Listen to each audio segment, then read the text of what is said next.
Make no mistake, if you wanted a sensible hatch with the visual cues of a hot hatch, the Corolla ZR was your top pick. But Kia has now brought out this, the 2026 Kia K4 GT line, because not only does it look the part, but it feels the part. So what do I want to find out in this review? Can the Kia K4 GT line dethrone the more sensible Corolla with its outlandish design and the way that it feels? Well, that's what we are going to find out. My name's Salvatore, this is the MotorMarvel. Don't forget to like and subscribe so you don't miss another time we make an upload like this. Let's get on to the review.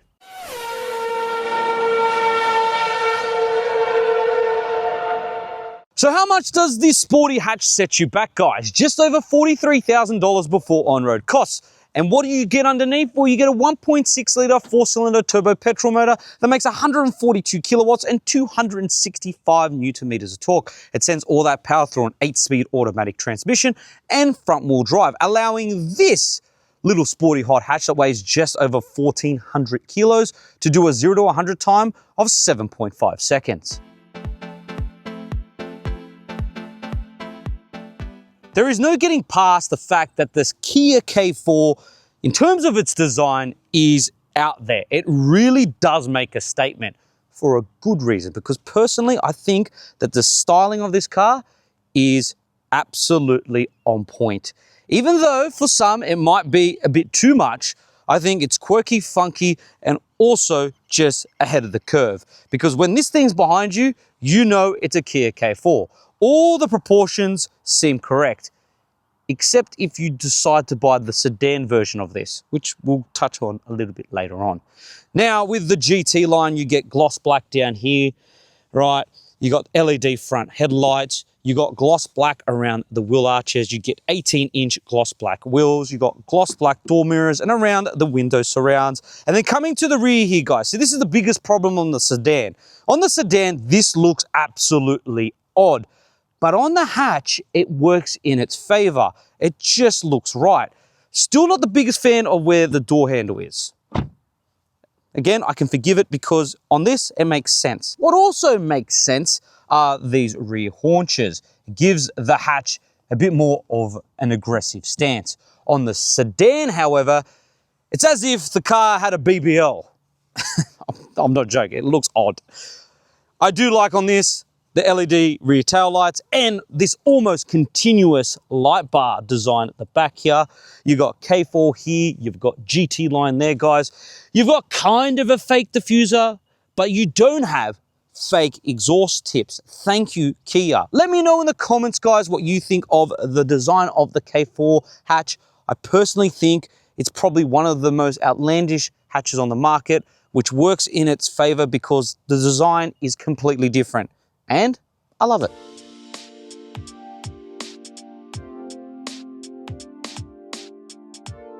When it comes to design, if you thought the exterior was quirky, well, the interior suits the part as well. We've got that sporty element on the outside within the interior as well. So for starters, you've got a two-tone steering wheel, two-tone seats. There's two-toned here on the center console. And the whole dash layout just feels very eccentric, which I absolutely love. I think this car is a very well-designed hatch. Now, there is elements to it that are a bit questionable. For starters, you got scratchy plastic down low, and the way that your climate control screen is positioned here, your steering wheel kind of blocks your vision, which is a bit annoying. But nonetheless, everything is pretty tactile and user-friendly. For starters, you have a volume knob here, thankfully. You've got shortcut buttons here. You've got physical toggle switches for your climate controls, which is fantastic if you had to ask me. You got a physical gear selector, but no physical handbrake, so you can't have a bit more fun, which is a bit of a shame. You've got an automatic handbrake. Well, it's a modern era, and that's what modern cars have. Nonetheless, you have two digital displays, one for your infotainment screen and one for your digital driver's display. Now, your digital driver's display has all the information you need, and your infotainment screen has wireless Apple CarPlay and Android Auto, and works really well. It's clear and crisp. Nothing to really complain about really there. Now, if I get out of that option there, you can go through multiple other menus through Kia's infotainment screen. You've also got onboard weather, so you can literally look at the weather and see what's going on in your given place where you buy your Kia. And there are other sort of options through here which you can go through and customize your Kia K4 in accordance to how you want your car to be. Down here, you've got a 12-volt socket. You've got USB-C charging. You've got this here where you press a button to allow you to charge your phone, or if you want to have it connected via USB-C. You've got a wireless phone charger. You've got 2 cup holders, which are decently sized. They have a button here where if you press it, it will springboard out the smaller cup holder, but you can push it away to allow for larger bottles to go in there. Speaking of which, you can fit a ginormous bottle like this in your cup holders, which I absolutely love. So you're not just restricted to keeping it in the door bins. The door bins are decently sized as well. You have a decent sized center console that passed our bottle test with flying colors. You've got a decently sized glove box. You don't have a sunglass holder, unfortunately, but you do have a sunroof, which is really nice. And in terms of comfort, guys, well, you got dual climate controls. You got heated options for both outboard seats and ventilated options. You got a heated steering wheel, and the seats are electronically adjustable. I'm just not the biggest fan of this fake leather. I don't know, it just feels a bit tacky, if you had to ask me. Do like how you got GT line embossed on it. It makes the car feel a little bit more special, especially this steering wheel. I absolutely love how this steering wheel feels in your hands. It feels purposeful, and when you're driving, you feel like you're really connected to the car. And I love the paddle shifters on the back too. Also on the steering wheel, you have your drive modes for Eco, Normal, and Sport. Not to mention you have an 8-speaker Harman Kardon sound system that sounds absolutely epic. Let's jump into the second row and see how practical this hatch is for daily commutes. So how practical is the second row for an adult? Well, this seat's in my driving position and I have plenty of knee room, can easily stretch my feet underneath the seat in front, and my headroom is pretty good. I feel like if you had to fit 3 adults back here, it would be quite squishy. But in terms of fitting baby seats, well, it's pretty easy because you've got ISOFIX anchor points on both outboard seats and you got 3 top tether points. Now, in terms of storage, guys, well, you got a center armrest with 2 cup holders. You got door bins that are decently sized, and they will fit bottles of this size, but anything bigger than that will not fit. Unfortunately, you do not have a pocket on the back of the driver's seat, but on the passenger seat, you do have some netting. I don't know about this plastic butt. I feel like this is going to get scratched very easily, especially if you have little ones that constantly put their feet on here. Yeah, just keep that in mind. You do have some storage down here. You got like a little cubby hold. You got USB-C charging. You got directional air vents. And that is about it, guys. Oh, and I will mention this. I absolutely love how there's a kick plate right here that says GT line. And that also goes for the front. Just adds to the overall sportiness of this hatch.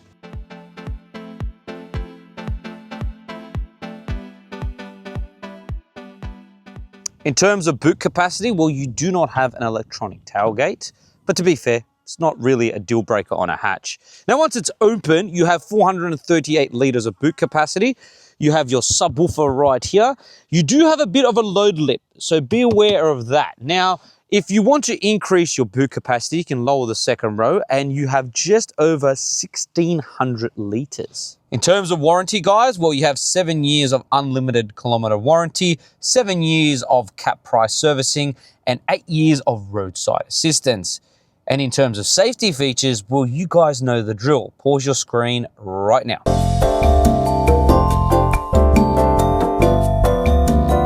Now that's all done. Let's take this Kia K4 GT line for a drive. So realistically, guys, this car's main competition, and let's be frank with this, is the Toyota Corolla, as we explained in the intro. Yes, there are other hatches on the market that will go toe-to-toe with this, but to be fair, I think this car would outclass them and literally outmatch them. It's just, the K4 is a very good hatch. Not only does it look the part, but on road, it's very user-friendly. Now, comparing it with the Corolla ZR, which is the top spec Corolla in terms of the way it drives, this is a bit more sportier. The The ride is a little bit more firm. Not that it's a bad thing, because daily use, it's still very comfortable, but it does feel more purposeful in here. It feels a bit more driver focused. It feels a little bit more special than the Corolla ZR. I'm not saying the Corolla ZR is a bad car by any means, but this, on the other hand, just feels a bit more warm, if you get what I'm getting at. Because after all, this is a warm hatch. It's not a full-fledged hot hatch. And I do wish that, you know, Kia do bring out a full-fledged GT version. That would be awesome, but who knows? They may not. And to be fair, this is pretty decent for a warm hatch. You know, it's got all the credentials to make a warm hatch. It looks cool, it drives well, and it's pretty sporty in terms of the way it reacts when you put your foot down. Now, for daily use, yes, visibility is pretty fantastic. You cannot get past the fact that it is quite large in terms of being a hatch. Compared to other hatches on the market, it is a bit bigger than most, but realistically, you can still park it very easily, and you've got all the tech needed to do so. But one thing that I like about this K4 compared to most other hatches in this segment, in the warm hatch segment, is that it handles really well. It deals with corners extremely well, and it does feel really nice. I really do like the steering. You do really feel like you're connected to the front wheels, and it just has a very good response when you do want to have a bit of fun.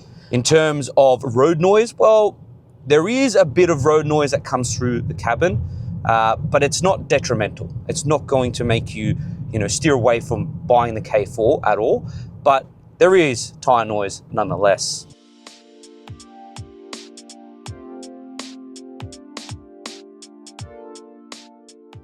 Now, when it comes to fuel consumption, be aware the K4 does like to drink a little bit. Now, if you drive sensibly, you will achieve just over 8.5 litres per 100 Ks. But if you drive like a maniac, which we have done, expect anything above 9 litres per 100 Ks. But that is a sacrifice you're willing to make when purchasing a K4 over a more fuel-efficient Corolla ZR, because this car is a bit more sportier, looks, frankly, a lot more aggressive and a lot nicer than a Corolla ZR, and is a bit more fun altogether. Now, I will mention one thing that really frustrates me about this K4, and it's with all Kia and Hyundai products, and that is the safety tech. Now, I know I say this on a lot of the reviews when we do these cars, but it becomes increasingly annoying when it just constantly bings and bongs at you. And I know they've made adjustments along the way to make it easy. For example, you just hold down the volume knob to turn off the speed sign recognition, and it's just still annoying. Like, I've taped up the driver attention monitoring system because that just constantly bings and bongs at you when you're not looking at the road all the time. I just wish, and if you're listening to this, Kia, please, and Hyundai, just make one button that turns off everything every time you get in the car. It just makes life a lot more simple. When it comes to the transmission, guys, if you didn't know already, the K4 replaces the Cerato. And with the Cerato, it came with a dual clutch. But with the K4, you get an 8-speed automatic transmission. Now, it's not that the dual clutch was bad. It's just at low speeds, it was a little bit clunky. So it only really made sense when you're trying to have a bit of fun, because at high speeds, it was fantastic. I feel like this 8-speed makes a lot more sense when it comes to daily use, when you're plotting around town, especially because the gear changes are seamless and just makes for a very good driving experience. But it doesn't mean you can't have fun, which we'll get onto right now with the MotorMarvel Rating. It's time for the MotorMarvel Rating. So what does that mean? We are going to launch this K4 GT line. So manual mode, sport mode, foot on the brake, foot on the accelerator. Let's launch it.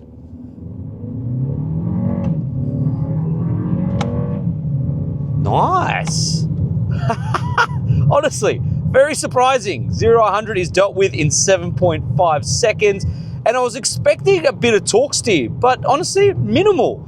And the gear shifts, seamless. There's not that much delay. And the way this thing corners, it feels direct. It feels purposeful. The suspension does a really good job keeping you planted, and the brake feels really nice. Honestly, guys, I did not expect this hatch to respond as well as it does. Honestly, it's a very surprising experience.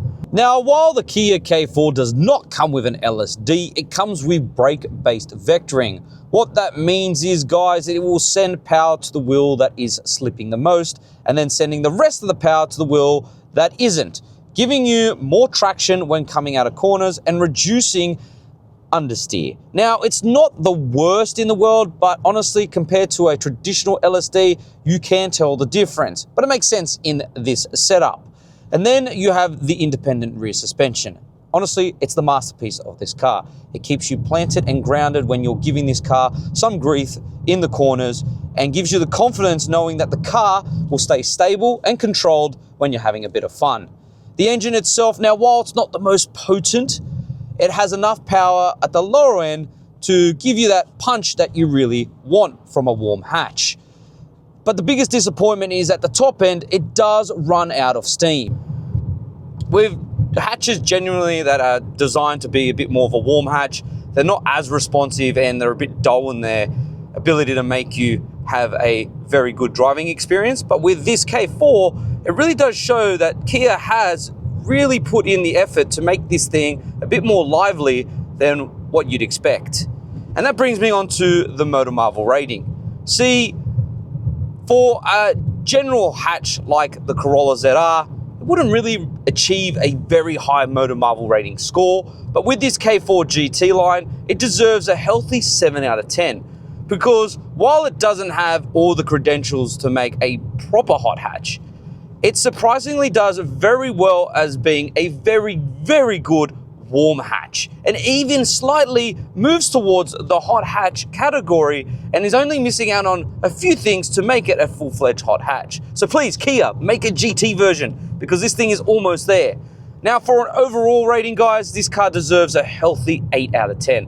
I'm honestly pleasantly surprised, and makes me think, why would you choose a boring daily driver in terms of a hatch when you could have something like this?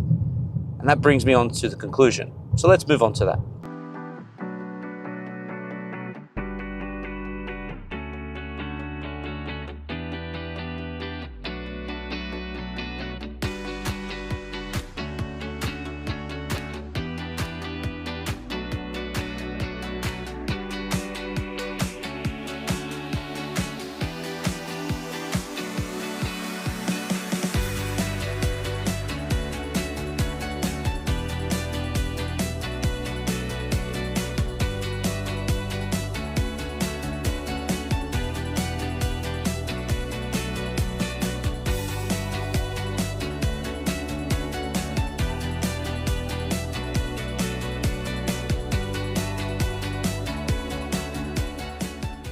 So what's my final verdict? Now, while the Corolla ZR offers undeniable history of reliability, it's more fuel efficient than the Kia K4, and it has a personality, that person is old.